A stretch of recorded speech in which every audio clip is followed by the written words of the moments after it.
Notes from Greenelsh number 116. Cultivate Wonder. During this pandemic, it's good to get out whenever you can. Find simple, safe ways to break up your routine. Today is a beautiful summer day, so I rode my bike to the beach. Riding gives me a different perspective than driving.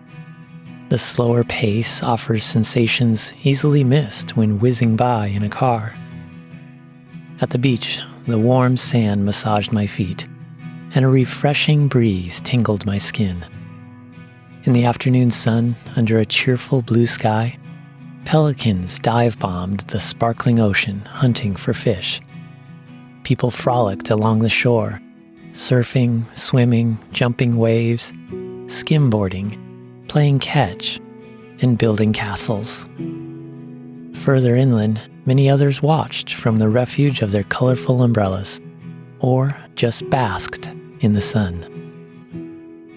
I took advantage of the low tide and waded out to a bank of rocks. As I observed the microcosm of marine life in the exposed tide pools, an exuberant boy ran up with a hat full of water. "I caught a crab!" he exclaimed. He eagerly showed me his prize. I looked down at a tiny beady-eyed crustacean, which stared back at me in bewilderment.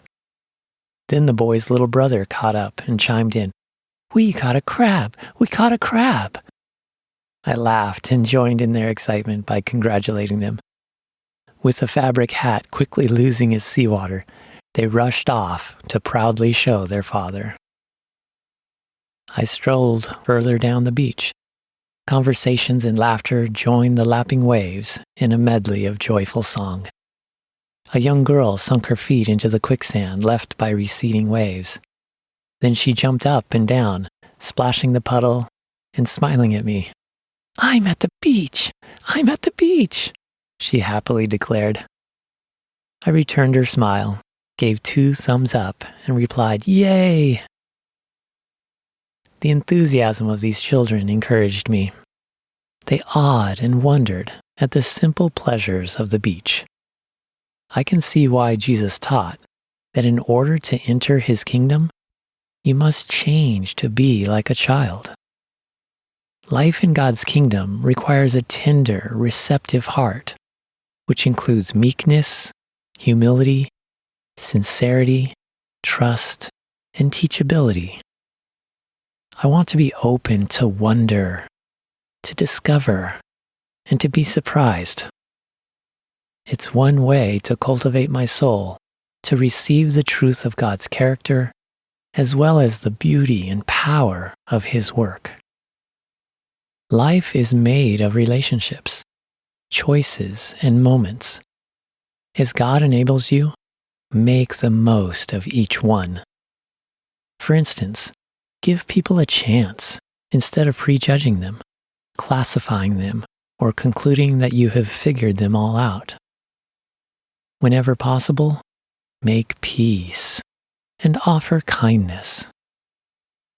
Amidst the uncertainties of this pandemic, guard against being anxious, depressed, or burdened by your circumstances. Also, like I wrote in my last note, number 115, cut loose, don't prematurely close your mind to the truth, or you will miss God's best.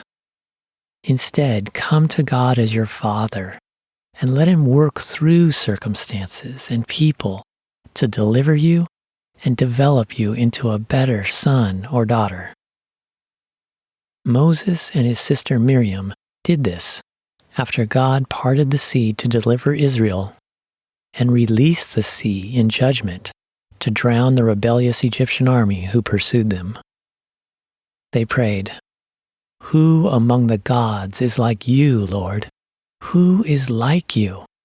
Majestic in holiness, awesome in glory, working wonders. You stretch out your right hand and the earth swallows your enemies. In your unfailing love, you lead the people you have redeemed. In your strength, you will guide them to your holy dwelling."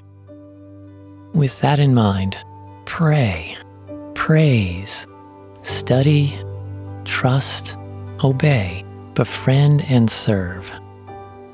In the process of doing these things, seek to increase your discovery of God's goodness, and it will lead to a positive change in your mind and your life.